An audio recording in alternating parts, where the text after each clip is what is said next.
Bhupendra Patel met the former Gujarat Chief Minister Vijay Rupani a short while ago.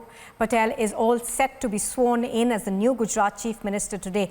The Home Minister Amit Shah is also likely to attend the swearing-in ceremony that takes place this afternoon. So visuals that you see on your screen right now are of Bhupendra Patel meeting Vijay Rupani before taking oath. This, of course, is seen largely as a courtesy call between the former Chief Minister and the incoming Chief Minister. I'm going to try and go across to Priyanka, who's reporting on this. Priyanka, if you can hear us, give us a sense of what we are expecting today. Of course, the swearing-in ceremony is being attended not just by the Home Minister Amit Shah, but we're also hearing that Chief Ministers of at least 3 BJP-ruled states are likely to be there at the swearing-in.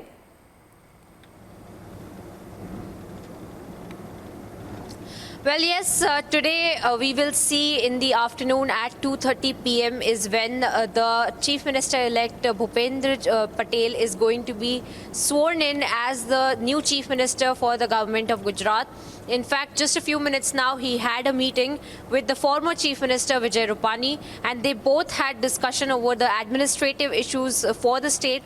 And we are also being told that in Jamnagar there is a high flood-like situation, and Bhupendra Patel has already gotten cracking on that and is already in talks with the officials and trying to deploy more NDRF teams for rescue operations that are going to be taking place and in fact are underway as we speak in Jamnagar. The Jamnagar-Rajkot highway in fact has been blocked. So all of those discussions are being carried out. Bhupendra Patel already a leader without a title, so to speak, before being appointed as the Chief Minister, before being officially made the Chief Minister, he's already gotten on the work of it, trying to really show the kind of proactive energy, in fact, that the BJP leaders come with, and the kind of proactive energy that the Gujarat government will also have under the leadership of the new Chief Minister, Bhupendra Patel. So now we will also see a lot of dignitaries like Amit Shah and chief ministers of at least 3 BJP-ruled states, which is of Goa,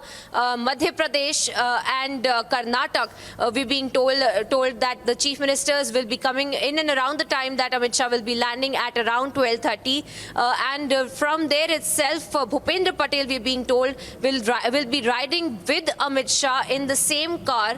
And there will be the time between the airport to Raj Bhavan takes oddly 45 minutes. And for those 45 minutes, we've been told that Amit Shah and Bhupendra Patel en route will have a lot of discussion for the probable cabinet ministers that will be appointed as well in the Gujarat government. Because Amit Shah, remember, of course, Gujarat being his home state, and Amit Shah is a leader, is a politician of the BJP who understands Gujarat better than the back of his hand as well. So he, of course, is also going to be weighing in on the kind of the cabinet ministers he should be, Bhupendra Patel should also be appointing. And that being said, so either by tomorrow or day after, we can have a clear picture. We might even have the entire cabinet been completely sworn in, and just 2 days from now, perhaps the new cabinet and the new government will get cracking on the decisions that have to be taken for Gujarat government to completely revamp its image and also to take the step in the right directions to manage the COVID situation, to manage the anti-incumbency that had been sprouted because of the COVID situation, and also get also cracking on the campaigning via these things, because remember 2022 elections, legislative assembly elections are in the second part of the year 2022 next year, and already there is a lot of opposition that has strategized about how they want to take on the BJP, and how the BJP will be strategizing is something that is becoming more and more clear with this revamping decision of the Gujarat government. As you were pointing out, the new Chief Minister, who's likely to be sworn in this afternoon, is already hitting the ground running.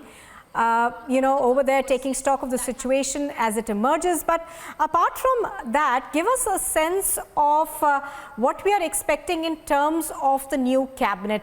One of the things that we've been hearing is that it's going to be a complete shift from the earlier guard, because the BJP wants to leave behind the anti-incumbency, that it perhaps sees in the next elections.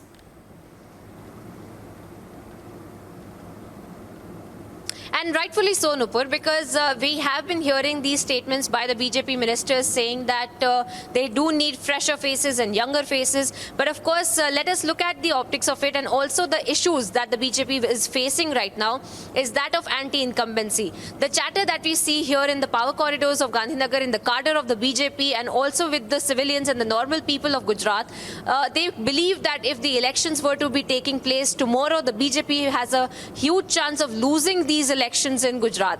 However, now because they have some time and they have done their course correction, they have some issues that they do need to address, because the COVID situation was pretty bad during the second wave, and the images of ambulances queuing up outside civil hospital and lack of oxygen, lack of supplies, like ICU beds, all those things are very fresh in the minds of the people of Gujarat. So now these things will have to be tackled. In fact, they have already started doing so, because even though Vijay Rupani had known that he will have to step down as the chief minister, he had also inaugurated several oxygen plants, almost saying that he is perceiving and preparing for the third wave. So now these challenges that the BJP is facing now is also to addressing these issues, and also to address the issue of the Patidar community, because the Patidar community earlier had been saying that they were dismayed that the BJP did not have a Patidar face as the chief minister. Now that has been corrected, and of course and that Bhupendra Patel, Priyanka, was a grouse that began in 2016 when Gujarat went to polls. So that